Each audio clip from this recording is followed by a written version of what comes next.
తెలంగాణ జాగృతి పేరుతో సొంత రాజకీయాలు చేస్తున్న కవిత బనకచెర్ల ప్రాజెక్టు గురించి అందరూ గలమెత్తాలని పిలుపునిచ్చారు. ఆమె తీరు చూస్తూ ఉంటే రేపు ఏపీ మీద పడి రాజకీయం చేసే వ్యూహంలో బనకచెర్లని హైలైట్ చేసేలా ఉన్నారు. ఈటల రాజేందర్ ను మాట్లాడాలని డిమాండ్ చేస్తున్నారు.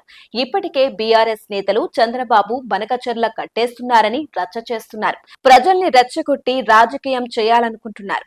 రెండు రాష్ట్రాల మధ్య ద్వేషాలు పెంచి రాజకీయ పబ్బం గడుపుకోవాలని అనుకుంటున్నారు. కానీ బనకచెర్లను ఏపీ నిర్మిస్తే దానివల్ల తెలంగాణకు ఎలాంటి నష్టం జరుగుతుందో మాత్రం చెప్పడం లేదు. శ్రీశైలం, సాగర్ వంటి ప్రాజెక్టుల్లో ఉన్న నీటిని కేటాయింపుల ఆధారంగా విడుదల చేసుకుంటూ ఉంటారు. ఈ రెండింటి నుంచి నీటిని తరలించుకునే ప్రాజెక్టులు నిర్మించుకోవాలంటే అనుమతులు తీసుకోవాలి. కానీ ఎక్కడా నిల్వ ఉండని వరదలు వచ్చినప్పుడు సముద్రంలోకి పోయే నీటిని మళ్లించుకునేందుకు బనకచెర్ల నిర్మిస్తున్నారు.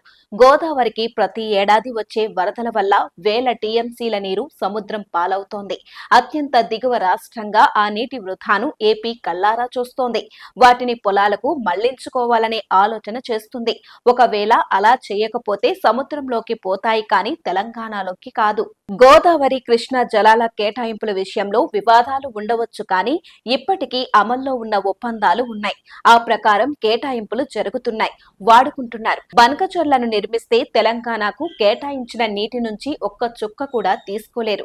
గోదావరిపైనే 1,00,000 కోట్లను పెట్టి కాళేశ్వరం తెలంగాణ నిర్మించుకుంది.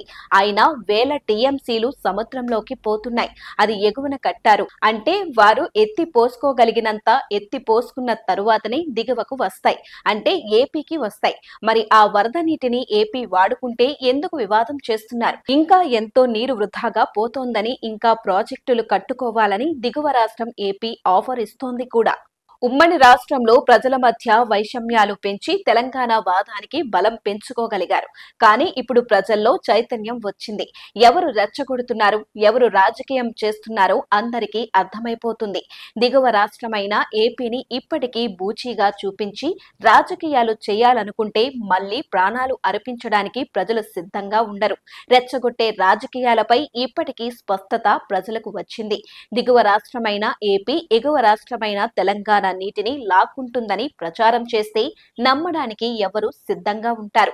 బనకచెర్లతో సముద్రంలోకి పోయే నీళ్లను ఏపీ ఎత్తిపోసుకుంటే తెలంగాణకు ఎలాంటి నష్టం జరుగుతుందో ఒక్కరంటే ఒక్కరైనా ఎందుకు చెప్పడం లేదు?